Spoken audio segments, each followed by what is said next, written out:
नमस्कार दोस्तों, मैं आपका दोस्त और होस्ट रोहित और आज आपके सामने अपने YouTube चैनल आज की बात रोहित के साथ के नए संस्करण के साथ उपस्थित हुआ हूँ।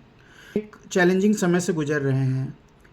विश्व में एक यूनिक सिनारियो डेवलप हो गया है जो कहाँ जाकर रुकेगा, इसकी कल्पना मात्र ही हमें एक अनिश्चित भविष्य की ओर ले जाती है। खाड़ी की रात में काले समंदर पर तैरते तेल के टैंकर, ऊपर आसमान में घूमते ड्रोन, जमीन पर मिसाइलें और टीवी स्क्रीन पर सिर्फ एक सवाल, ईरान, अमेरिका और इजराइल के बीच ये टकराव आखिर कहाँ जा रहा है। आज के इस 10 मिनट के सफ़र में हम समझने की कोशिश करेंगे इजराइल कहाँ खड़ा है, अमेरिका की असली पोजीशन क्या है, ईरान क्या चाहता है, हार्मुज की खाड़ी इतनी अहम क्यों है, कौन फ़ायदे में है और कौन सबसे ज़्यादा भुगत रहा है। दोस्तों, ज़्यादा इन डेप्थ जाने से हम ये समझते हैं कि इस वार की असली पृष्ठभूमि क्या है, ये वार कहाँ से शुरू हुई और ये लड़ाई सिर्फ आज की नहीं है, ये टकराव अचानक नहीं हुआ है। दशकों से अमेरिका और ईरान के बीच अविश्वास, पाबंदियाँ, तख्तापलट, परमाणु कार्यक्रम, प्रॉक्सी वॉर, ये सब चलता आया है। दूसरी तरफ इजराइल खुद को चारों तरफ से घिरा हुआ महसूस करता है। लेबनान में हिजबुल्ला, गाजा में हमास, सीरिया और इराक में ईरान समर्थित मिलिशिया। कई विश्लेषक कहते हैं कि सिर्फ एक और युद्ध नहीं बल्कि पूरे वेस्ट एशिया के पावर बैलेंस को रिसेट करने की कोशिश है। इजराइल का पोजीशन क्या है? सुरक्षा, वर्चस्व और स्पेस बढ़ाने की एक कोशिश है। इजराइल के नज़र से देखें तो तस्वीर कुछ यूं है, चारों तरफ दुश्मन और सबसे बड़ा स्ट्रैटेजिक खतरा ईरान। इजराइल के मुख्य लक्ष्य क्या हैं? ईरान की सैन्य और परमाणु क्षमता को कमज़ोर करना ताकि भविष्य में ईरान इजराइल के अस्तित्व के लिए खतरा न बन सके। ईरान के प्रॉक्सी नेटवर्क को तोड़ना, हिजबुल्ला, हौथी, इराकी मिलिशिया वगैरह। कुछ विश्लेषक ग्रेटर इजराइल और थर्ड टेम्पल जैसे नैरेटिव की भी बात करते हैं, यानी सिर्फ सुरक्षा नहीं बल्कि राजनीतिक धार्मिक प्रोजेक्ट भी, जो जमीन और प्रभाव दोनों बढ़ाने की कोशिश है। तो इजराइल के लिए ये लड़ाई सिर्फ सीमाओं की नहीं, मानसिक सुरक्षा की भी है। वो ऐसा वेस्ट एशिया चाहता है जहां ईरान जैसा ताकतवर, स्वतंत्र, एंटी अमेरिकन, एंटी इजराइल खिलाड़ी ना हो। अब हम अमेरिका की पोजीशन समझते हैं। साम्राज्य की थकान पर पकड़ छोड़ने को तैयार नहीं है अमेरिका। अमेरिका की कहानी थोड़ी जटिल है। एक तरफ वो दुनिया की सबसे बड़ी सैन्य ताकत है, दूसरी तरफ अफगानिस्तान, इराक, सीरिया जैसे युद्धों ने उसे थका कर रख दिया है। अमेरिका के मुख्य हित क्या हैं? तेल और ऊर्जा पर वर्चस्व स्थापित करना। अगर हम इस युद्ध को भी देखें तो इजराइल और अमेरिका का पावर कंट्रोल बिल्कुल डिफरेंट है। इजराइल जहां ग्रेटर इजराइल बनाने के और संकल्प स्थापित किए हुए है, वहीं अमेरिका को तेल और ऊर्जा की सप्लाई सुरक्षित करना उसका मुख्य कारण है, ताकि ग्लोबल मार्केट स्थिर रहे और डॉलर की पकड़ बनी रहे। दूसरा, वो इजराइल की सुरक्षा भी चाहता है, जो दशकों से अमेरिकी विदेशी नीति का केंद्रीय स्तंभ है, और ईरान को कंटेन करना ताकि वो क्षेत्रीय सुपर पावर बनकर अमेरिका की पकड़ को चुनौती ना दे सके। लेकिन आज की हकीकत यह है कि अमेरिका सीधे फुल स्केल वॉर नहीं चाहता।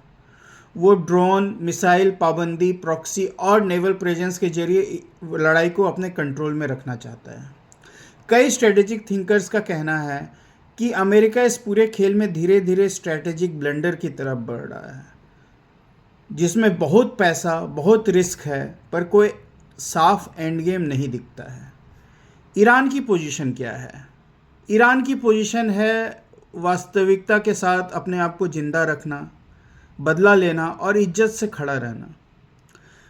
जरा हम ईरान की तरफ देखें तो ईरान खुद को सिर्फ एक देश नहीं बल्कि रेजिस्टेंस का सेंटर मानता है। अमेरिका और इजराइल के खिलाफ खड़े रहना उसको एक आखिरी बड़ा खिलाड़ी बनाता है, जो अकेले अपने दम पे अपने सोवेरेनिटी को बचाने का उसका संकल्प उसको एक कई पैमाने पे एक सक्सेसफुल देश बनाता है। ईरान के मुख्य लक्ष्य क्या हैं? रिजीम सर्वाइवल, सिस्टम बचा रहे, इस्लामिक रिपब्लिक गिरने ना पाए। डिटरेंस यानी इतना दर्द देने की क्षमता कि अमेरिका इजराइल सीधा हमला करने से पहले भी 100 बार सोचे। प्रॉक्सी नेटवर्क के जरिए प्रभाव, लेबनान, सीरिया, इराक, यमन तक अपना असर दिखाने की जिद। हार्मुज की खाड़ी को लिवरेज की तरह इस्तेमाल करना, दुनिया को यह याद दिलाने के लिए कि अगर हमें दबाओगे तो पूरी दुनिया की अर्थव्यवस्था हिला के रख देगी। ईरान जानता है कि वो अमेरिका इजराइल जैसा एयर पावर या टेक्नोलॉजी नहीं रखता, इसलिए वो असिमेट्रिक वॉर लड़ता है। असिमेट्रिक वॉर के बारे में मैंने अपने पिछले एपिसोड में आपसे चीज़ें साझा की थी। ड्रोन, मिसाइल, प्रॉक्सी, साइबर और सबसे बड़ा कार्ड हॉर्मुज की खाड़ी। अब हम हॉर्मुज की खाड़ी के बारे में समझते हैं कि आज की स्थिति में वो कैसे दुनिया की अर्थव्यवस्था का रीढ़ बन गया है। हम आते हैं उस जगह पे जो इस पूरी कहानी का साइलेंट हीरो और साइलेंट विलेन दोनों है, जो स्ट्रेट ऑफ हॉर्मुज के नाम से जाना जाता है।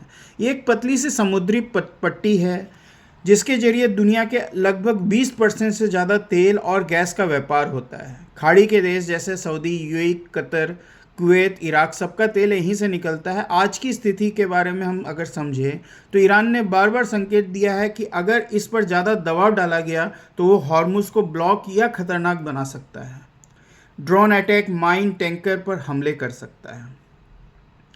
अमेरिका चाहता है कि उसके सहयोगी देश मिलकर नेवल कोएलिशन बनाए और इस रूट को सुरक्षित रखे, लेकिन कई यूरोपीय और एशियाई देश खुलकर इसमें कूदने से हिचक रहे हैं क्योंकि उन्हें डर है कि सीधे ईरान के निशाने पर आ जाएंगे। हॉर्मुज की खाड़ी आज सिर्फ एक जियोग्राफिकल पॉइंट नहीं है दोस्तों, ये ईरान का सबसे बड़ा स्ट्रैटेजिक प्रेशर पॉइंट है और दुनिया की सबसे बड़ी कमजोरी भी।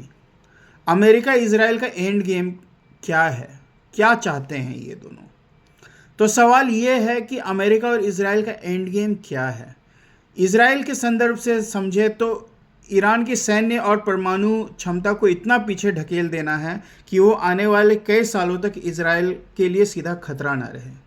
हिजबुल्ला और बाकी प्रॉक्सी नेटवर्क को कमज़ोर करना ताकि उत्तरी और दक्षिणी मोर्चे पर दबाव कम हो सके। अमेरिका के संदर्भ में देखें तो मिडिल ईस्ट में अपनी सैन्य राजनीतिक पकड़ बनाए रखना, तेल के रास्त्रों पर कंट्रोल करना और ये मैसेज देना कि जो हमारे खिलाफ जाएगा वो चैन से नहीं रहेगा। लेकिन दिक्कत यह है कि ना तो अमेरिका ईरान को पूरी तरह रेजिम चेंज करा सकता है बिना फुल स्केल वॉर के, ना इजराइल ईरान को पूरी तरह न्यूट्रलाइज कर सकता है बिना भारी रिस्क के। इसलिए ये लड़ाई अक्सर कंट्रोल एस्केलेशन में फंसी रहती है, जहां हर पक्ष चोट भी खाता है, चोट भी पहुंचाता है, पर कोई साफ जीत नहीं दिखती। तो अब हम ये समझते हैं कि कौन फायदे में है और कौन भुगत रहा है। दोस्तों, सबसे बड़ा करवा सवाल ये है कि कौन फायदे में है और कौन सबसे ज़्यादा सफरिंग में है। तो सैन्य और स्ट्रेटेजिक स्तर पर अगर हम देखें तो अमेरिका इजराइल के पास technology, air power, intelligence, global narrative की ताकत है। ईरान के पास भूगोल, प्रॉक्सी नेटवर्क और हॉर्मुज जैसा कार्ड है। कई विश्लेषक कहते हैं कि टैक्टिकल लेवल पर अमेरिका और इजराइल अक्सर जीतते दिखते हैं targeted strike, high profiling, killing, infrastructure damage के संदर्भ में। वहीं स्ट्रैटेजिक लेवल पर देखें तो ईरान हर हमले के बाद और ज़्यादा लेजिटिमेसी और सिंपैथी हासिल कर लेता है और उसका रेजिस्टेंस कैंप और मजबूत नैरेटिव के साथ खड़ा हो जाता है। लेकिन असली सफरिंग किसकी है दोस्तों? आम ईरानी जो पाबंदियां, महंगाई, बेरोजगारी और अब युद्ध के खतरे में जी रहे हैं। लेबनान, सीरिया, इराक, यमन जैसे देश जो प्रॉक्सी वॉर के मैदान बन गए हैं। पूरी दुनिया के आम लोग जिनके लिए तेल महंगा होता है, महंगाई बढ़ती है, अर्थव्यवस्था हिलती है। भारत जैसे देश के लिए भी ये संकट बड़ा है। तेल की कीमतें, शिपिंग कॉस्ट, इंश्योरेंस सब पर असर पड़ रहा है। यानी लड़ाई कुछ की है पर कीमत पूरी दुनिया चुका रही है। आगे रास्ता क्या है दोस्तों? अगर हम देखें तो ये टकराव कहाँ लेकर के जा रहा है? अगर हम सारे डॉट्स जोड़े तो तस्वीर कुछ ऐसी बनती है। इजराइल के लिए अपने लिए एक ऐसा वेस्ट एशिया चाहता है जहां ईरान कमज़ोर हो, प्रॉक्सी नेटवर्क टूटे और वो खुद क्षेत्रीय सुपर पावर की तरह बिना बड़े खतरे के रहे। अमेरिका के लिए अपनी घटती ताकत के बावजूद मिडिल ईस्ट में फाइनल वर्ड उसी का रहे, यह सुनिश्चित कराना चाहता है।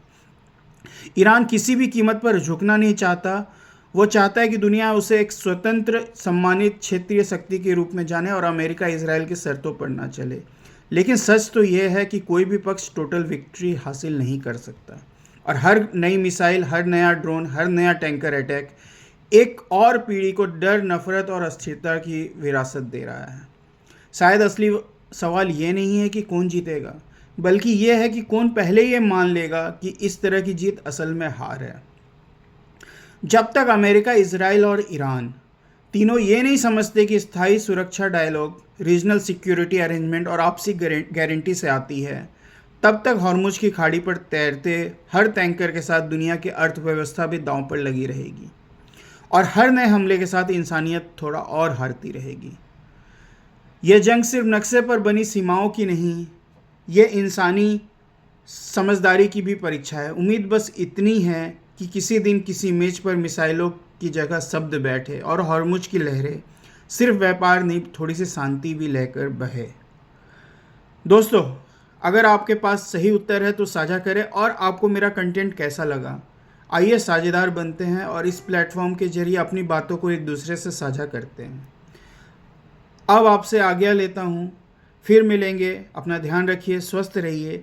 जय हिंद, जय भारत, नमस्कार।